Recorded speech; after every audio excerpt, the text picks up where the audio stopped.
Legislação, até hoje ninguém se emocionou muito com a legislação. Está havendo agora pequenos movimentos. O sujeito anda com uma arma, com uma metralhadora. O que esse cara quer com essa metralhadora? É para defesa?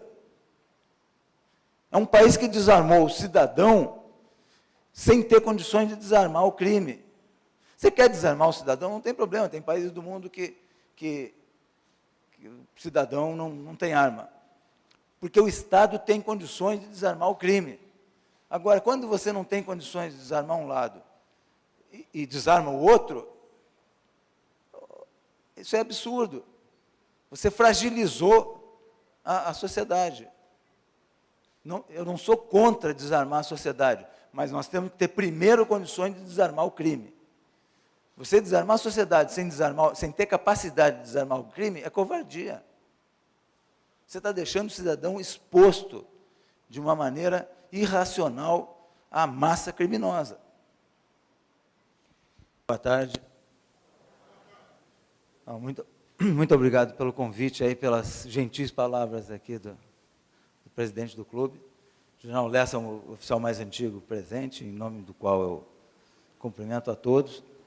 E a satisfação de encontrar um monte de gente conhecida aqui, de companheiros que a gente serviu junto, que eu até comandei como aluno, já era capitão, major, então estou vendo aqui, a gente vê que o tempo passou, né? Para mim, passou para você também, mas para mim passou mais ainda, né?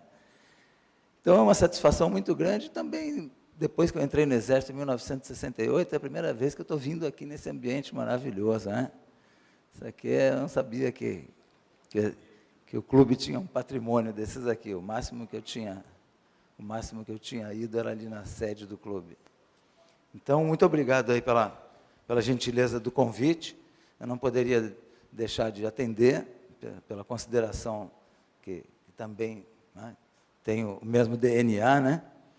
E um assunto muito difícil. Para variar, eu pego só uns abacaxi meio pesado, né?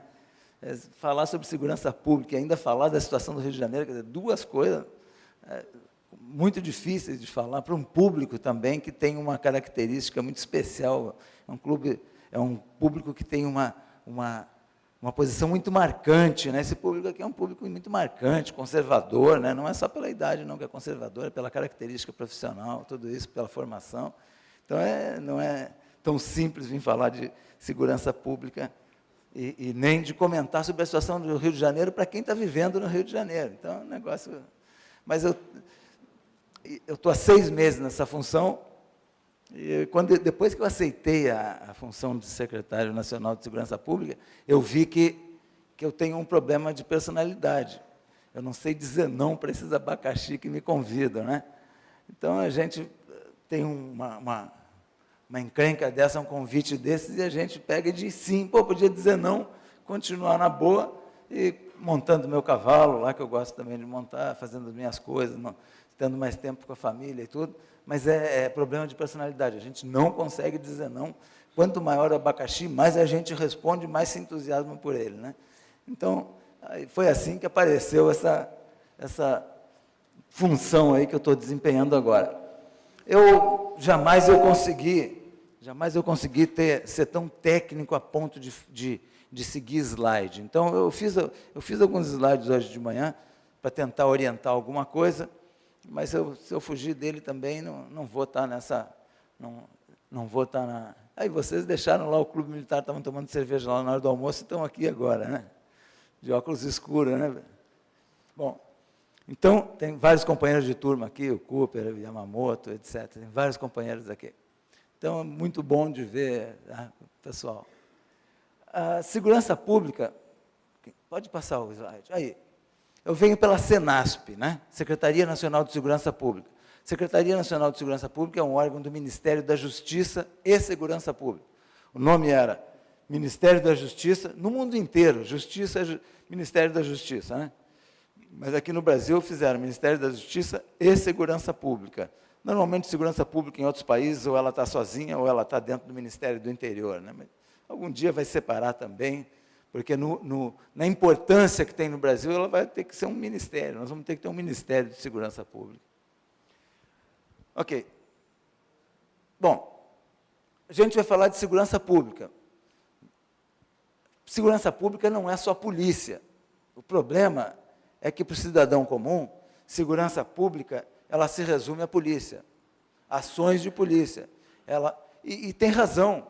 Aquela menina ali que está no ponto do ônibus de noite, depois que estuda à noite, que está no ponto do ônibus esperando, com medo de ser assaltada ali, ou estuprada, qualquer coisa assim, o elemento fardado, o policial fardado, é a segurança dela. Ela quer ver alguém do poder público, o policial fardado ali perto dela. Mas segurança pública não é só isso. Segurança pública tem vários componentes, vários pilares da segurança pública. O primeiro dele é de ações de governo. Se não houver ações de governo, não tem segurança pública. Pode ter a polícia que tiver, porque o assunto não se resume à polícia. Quando a polícia entra em cena, é porque houve falha em toda a estrutura. Por que tem que ter polícia o tempo inteiro combatendo na rocinha, morrendo policial, morrendo bandido, morrendo por acidente, pessoas inocentes? Por quê? Porque isso é uma deterioração histórica, começando pela falta de interesse, falta de capacidade de deixar se organizar as coisas numa geografia absurda, sem qualquer plano de urbanismo, sem seguir qualquer lei de urbanismo, deixar chegar num ponto desse. Isso é histórico. Às vezes, para o público militar, começou lá no governo do Leonel Brizola. Eu acho que começou muito antes. Eu acho que as coisas começam muito antes, é visível isso aí. Então, se não houver ações de governo, o Exército acabou ficando 1 ano e meio, mais ou menos, aí no Complexo da Maré, do Alemão. Quais as ações de governo, além da UPP? Como é que a escola melhorou?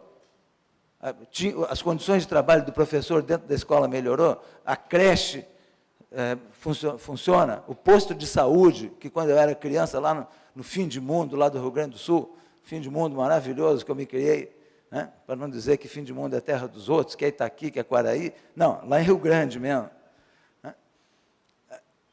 Você ia no posto de saúde, lá no meio daquelas areias, lá que hoje não é mais areia, hoje aquilo está tudo urbanizado, mas era uma areia de praia. Você ia lá no posto de saúde e tinha o médico e tinha remédio, o sujeito te dava o remédio. Então, se não tiver ação de governo, não adianta. Eu estudei em escola de madeira, mas naquela escola de madeira, eu fiz concurso e passei, e fui lá ser companheiro do Cooper, do Yamamoto, que estão aí, como coronéis. Então, tem que ter qualidade em outras coisas de ações de governo. Segurança pública tem esse componente aí. Agora, se eu não tenho escola funcionando, o professor não pode subir, o médico nem vai porque tem medo de subir, o posto de saúde não tem medicamento, a creche não funciona, então não tem ação de governo. Depois eu falo do Rio de Janeiro. Nesse aspecto aí, falar do Rio de Janeiro é fácil. Bom, outra coisa, Poder Judiciário, o complexo todo de justiça, Vamos pegar o complexo de justiça, com juízes e promotores, o Ministério Público em geral, etc. O Poder Judiciário tem que funcionar. Eu não vou nem fazer muito comentário do Judiciário, não vou entrar no mérito das decisões, mas qual é a sensação do cidadão comum? Ele tem a sensação de que no Brasil tem impunidade. Quem é que transmite essa sensação de impunidade? Não é a polícia.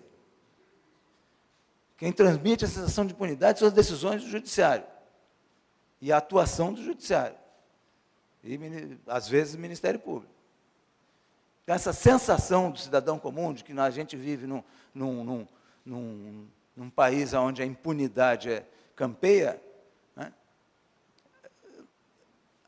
quando não tem motivo para ter essa sensação ruim, ao menos tem dúvida sobre a seriedade.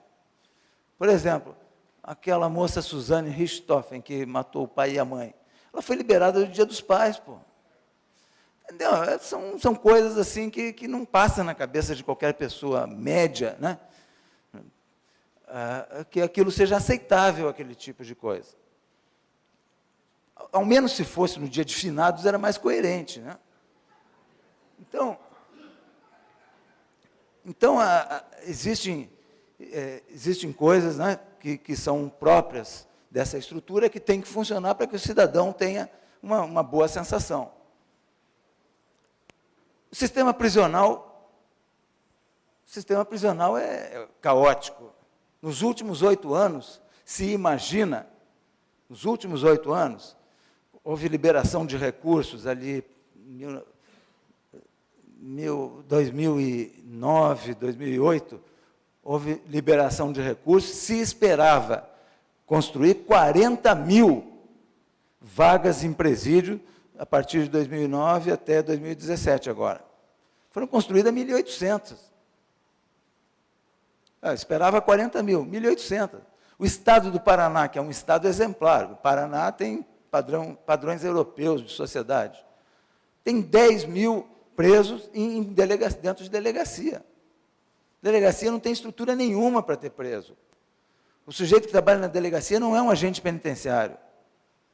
A delegacia não tem estrutura para ter aquela massa de gente ali de prisão provisória. Então, é uma soma de absurdos que vão se juntando, né? Um sistema prisional onde hoje pega um PCC com quase 200 mil filiados, né? Onde o sujeito entra lá, ele já recebe o kit PCC, com papel higiênico, com sabonete, com pasta de dente, não sei, quem tem que dar isso é o Estado. Aí vai um assistente social do PCC ver como é que está a família. Não, mas tem que ser assistente social do Estado. Então, você tem essas estruturas, isso é mais que o Exército Brasileiro. O Exército Brasileiro deve estar com 180 mil, né? O PCC tem quase 200. Né? Então, começa essa proliferação de organizações por falta de estrutura do Estado, onde você tem um agente, às vezes para 250, 300 presos, um agente penitenciário. Onde os agentes penitenciários, que é uma das profissões mais insalubres do mundo, mais perigosas do mundo, né, mais agressivas também no aspecto psicológico, ficaram de fora do benefício da presidência especial, num ambiente onde foi incluída a polícia legislativa. Imagina as condições de trabalho de uma polícia legislativa dentro do Congresso Nacional e as condições de trabalho do agente penitenciário dentro de uma prisão de Alcazuz.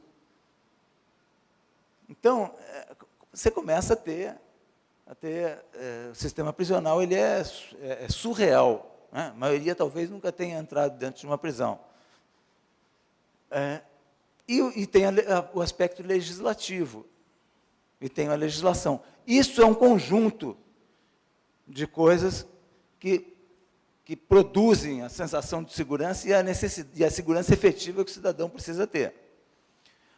Legislação, até hoje ninguém se emocionou muito com a legislação. Está havendo agora pequenos movimentos. O sujeito anda com uma arma, com uma metralhadora. O que esse cara quer com essa metralhadora? É para defesa? É um país que desarmou o cidadão sem ter condições de desarmar o crime. Você quer desarmar o cidadão? Não tem problema, tem países do mundo que o cidadão não tem arma. Porque o Estado tem condições de desarmar o crime. Agora, quando você não tem condições de desarmar um lado e desarma o outro, isso é absurdo. Você fragilizou a sociedade. Eu não sou contra desarmar a sociedade, mas nós temos que ter primeiro condições de desarmar o crime. Você desarmar a sociedade sem ter capacidade de desarmar o crime é covardia. Você está deixando o cidadão exposto de uma maneira irracional à massa criminosa.